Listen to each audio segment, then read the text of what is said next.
अभी देवी के मूर्ति विसर्जन नहीं होगा। जी जी जी। पहले वो मुहर्रम निकालो, मुसलमानों का जो त्योहार है, वो इसके खसम लग रहे हैं ममता बनर्जी के, जो अपने खसमों को रास्ता दे रही है और हिंदुओं की अवहेलना करके उनको तुच्छ प्राणी समझती है। आज हर मंच से आकर के ये देवी की आहुति कर रही है, देवी के प्रवचन बोल रही है, चंडी पाठ कर रही है। कल तक ये कहां थी? कल तो लाही लाही बोलने वाली, ठीक है। ये एक छठी हुई नकटी महिला है, जिसकी रामचंद्र, मैं पीछे भी आपको बता चुका हूं, जब ये रामचंद्र जी को 14 वर्ष का वनवास हुआ था, ये रावण की बहन सुपर्णखा है, तब ये भटकते भटकते पंचवटी पे जाकर के पहुंची थी। इसके पूरे तन बदन में बिजली सी कौन जाती है, आग लग जाती है, आग बबूला हो जाती है। बोलती है कौन बोला राम, कौन बोला राम, कौन बोला राम। इसको ये नहीं बोलता राम नाम बोलने से ही सारे काम बनते हैं। और खेले खेले की बात करती है। देख ममता बनर्जी, हिंदुओं का एक आह्वान, अब तक मैं खेल खिलाता था, ये एक हिंदू बोल रहा है, अब तक मैं खेल खिलाता था, अब खा जाने की बारी है। ममता बनर्जी देखना, तृणमूल कांग्रेस पे अब हिंदुत्व भारी है। आज ये हिंदू समाज तो क्या, हिंदू देवी देवता, हिंदुओं के जितने भी मंदिर हैं, धर्म स्थल हैं, सब में जाकर के नतमस्तक हो रही है ये। हे भगवान मुझे वोट दिला दे, हे भगवान मुझे वोट दिला दे। अब भगवान वोट दिलाने वाला नहीं है, अब तो लाई लाई लिल्ला कर, वही तेरे को जो भी वोट दिलाएगा वही दिलाएगा। दोस्तों स्वागत है आपका यूथ मीडिया टीवी पर।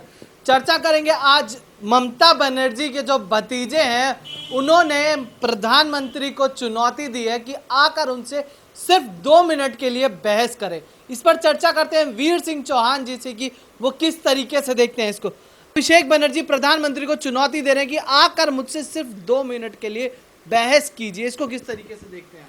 हमारे इतने बड़े राष्ट्र का प्रधानमंत्री ऐसे टटपूंजियों की चुनौती के ऊपर उनसे जाके बहस करेगा? अरे देखिए, एक निर्लजता की हद होती है, एक निर्लजता की इतनी हद होती है, ये लोग उस हद से भी नीचे जाके गिर गए हैं। चुनाव के टाइम पर प्रधानमंत्री को इतना टाइम होता है कि वो तुम लोग तुच्छ आदमियों से जाकर के बहस करे। कोयले की दलाली में हाथ तुम्हारे काले, रिश्वत की दलाली में तुम्हारे हाथ काले, स्पेक्ट्रम घोटाले में तुम्हारे हाथ काले, चिट फंड घोटाले में तुम्हारे हाथ काले। अब ऐसे व्यक्तियों से जिनके पूरे हाथ काले हो और उनसे जाके हमारे देश का प्रधानमंत्री बहस करेगा? तुम्हारे जैसे लोगों की तो शक्ल भी देखना पसंद नहीं करता। देखिए, हमारे जो देश का प्रधानमंत्री है, आगे नहीं पीछे नहीं जी, उसको जो करना है वो देश के लिए करना है। मगर तुम्हारी जो ममता है, जो बुआ है, फूफी है, चाची है, खाला है, जो भी है तुम्हारी, उसने तो तुम्हारे को बंगाल का राजा बना दिया, अरबों खरबों रुपए की संपत्ति तुम्हारे हवाले कर दी। अपने आप को कहती है मेरे पे तो हवाई चप्पल है, एक सफेद साड़ी है। इतनी आडंबर करने वाली, इतना आबंडर, इतना स्वांग रचाने वाली महिला ममता बनर्जी आज हर मंच पे आकर के अपनी टूटी टांग दिखा करके और बोलती है खेला होवे जी। देखिए, अभी 10 साल से क्या कर रही थी? इसने हिंदुओं के साथ खेल ही तो किया, हिंदुओं की भावनाओं से खेल किया, हिंदुओं की देवी देवताओं से खेल किया, हिंदुओं की भावनाओं से इतना झटका दिया है, ऐसा खेल खेला इसने, हिंदुओं की भावनाओं को इसने चकनाचूर करके रख दिया। हिंदू अपने मन से बंगाल के अंदर सांस नहीं ले सकता। देवी देवताओं की पूजन की बात तो दूर, जब उनके त्योहार आते हैं तभी ममता बनर्जी के कान खड़े हो जाते हैं। देखिए, आज हिंदू बंगाल का अगर जाग गया तो हिंदू की जो लहर आएगी, हिंदुत्व की जो लहर आएगी, वो पूरे विश्व में छा जाएगी। देखिए, हमारा जो देश है, आज हमारे देश के मुस्लिम क्या बोलते हैं, हमको डर लगता है जी, हिंदुस्तान में डर लगता है, रहते भी यहीं हैं, डर भी यहीं लगता है। जब तुम्हें जिसको डर लगेगा वो तो घर छोड़ के भागेगा, मगर नहीं, छाती पे मूंग तो हमारे ही दलना है। अब देखिए, अभी कुछ दिन पहले की घटना, ओवैसी ने बोला यूपी के अंदर जो एनकाउंटर हो रहे हैं वो 33% मुसलमानों के हो रहे जी। हैं। ओबीसी 33% अगर हिंदुओं के एनकाउंटर हो रहे हैं तो 63% तेरे दमादों के एनकाउंटर हो रहे हैं। वो तेरे दमाद हैं, उनको तेने अपनी लड़कियां भी आई है। 63% हिंदुओं के एनकाउंटर हुए हैं और 33%, यानी कि यूपी के अंदर ओबीसी हो, चाहे आपका ये मुंबई का उद्धव ठाकरे हो, चाहे ये शरद पवार हो, चाहे ये अनिल देशमुख हो, जितना भी विपक्षी दल है, जैसा राहुल गांधी, प्रियंका गांधी, इनको आतंक और गुंडे इतने पसंद हैं, इतने पसंद हैं कि शाम को उन्हीं के साथ बैठ के जब तक ये लोग नाश्ता नहीं कर लेते हैं, इनको रात को नींद नहीं आती है। जी, ममता बनर्जी तो कहती हैं कि बीजेपी वाले मुझे मारना चाहते हैं, मारने की कोशिश कर रहे हैं। इसको किस तरीके से देखते हैं आप? अब तक तो ये हिंदुओं का ही रक्त चाटती चली आई है, हिंदुओं के घर में ही आग लगाती चली आई है। आज अपना स्टंट दिखाने की वजह से चलती गाड़ी में इसके पैर में चोट लगती है तो झूठ बोलती है कि मुझको 4 आदमी धक्का दे के गए।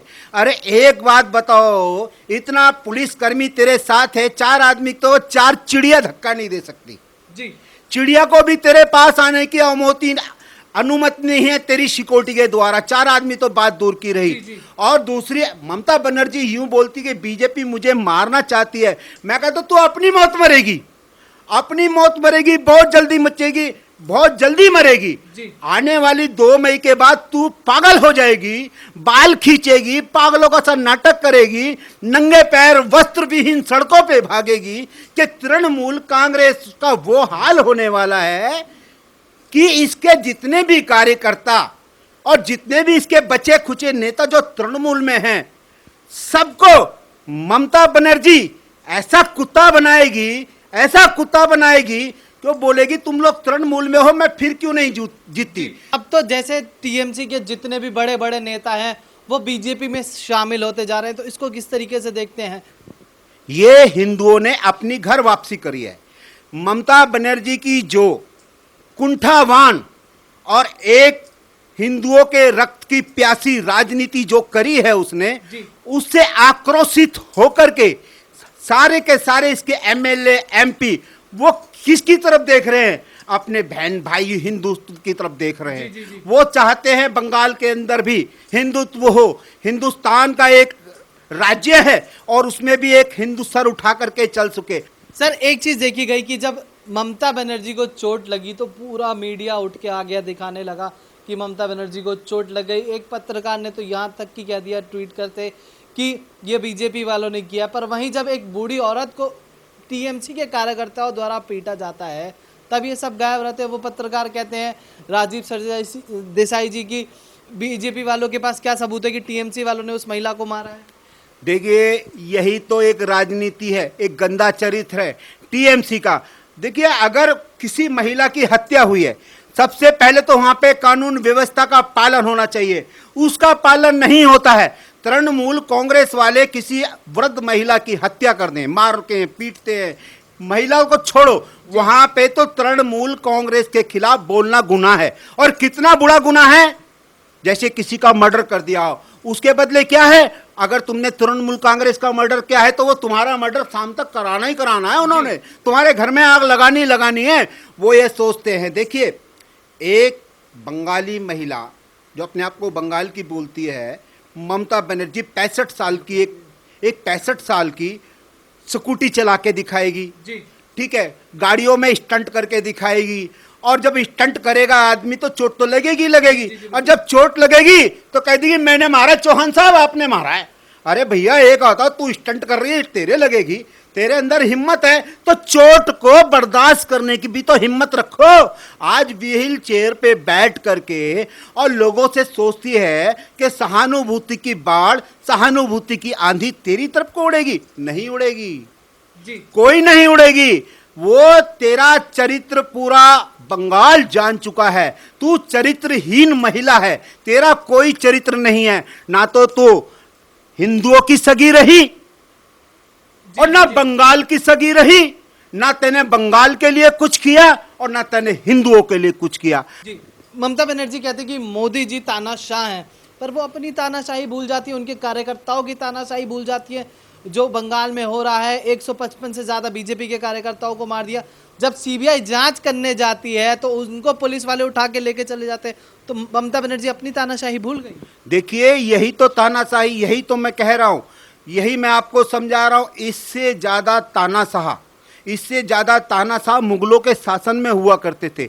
इसने उनको भी मात दे दी है। इसने इस कदर तानाशाही करी है, हिंदुओं के त्योहारों पे करी है, हिंदुओं के जुलूस के ऊपर करी है, हिंदुओं के पहनावे के ऊपर करी है। ये तो सिर्फ एक पक्ष को खुश देखना चाहती है, दूसरे पक्ष को ये उनका खून पीना चाहती है, सीधी सीधी बात ये है। और दूसरी चीज, ये अपना वोट बैंक बढ़ाने के लिए बांग्लादेश के रोहिंग्याओं को अपने बंगाल के अंदर घुसेड़ करके उनके voter I card, Aadhaar card बनाने की पूरी छूट देती है।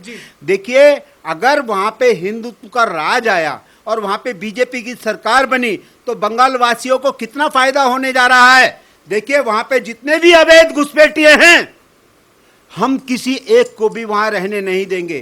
तारों के नीचे मुंडी घुसेड़ घुसेड़ के वापस बांग्लादेश के अंदर भेज देंगे उनको।